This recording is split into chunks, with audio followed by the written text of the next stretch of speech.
Magandang umaga, ngayon po ay araw ng Biyernes, June 14, 2024 at narito po muli ang update sa lagay ng ating panahon. Ayon po sa Pag-asa, southwest monsoon o habagat ang nakakaapekto sa western section ng Mindanao. Habang mga localized thunderstorms ang nakakaapekto naman sa nalalawing bahagi ng ating bansa.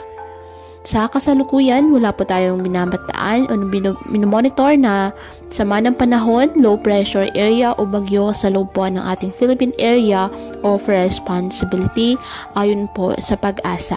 Sa ngayon, dahil po sa pag-iral ng nasabing abagat, ang Zamboanga Peninsula, Palawan, Basilan, Sulu at Tawi-Tawi asahan ng maulap na halangitan na may kalat-kalat na pag-ulan at thunderstorms.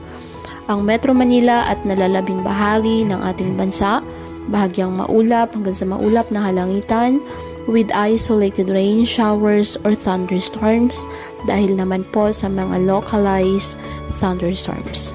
Kaya patuloy pa rin po natin na pinag-iingat ang ating mga kababayan sa banta po ng mga posibilidad ng pagbaha at pagguho ng lupa lalo na kapag may malalakas na ulan at ugaliin po na magdala palagi ng payong o kahit ano panangga sa ulan sa tuwing lalabas po ng ating mga tahanan. At yan po muna ang update sa lagay ng panahon ngayong araw.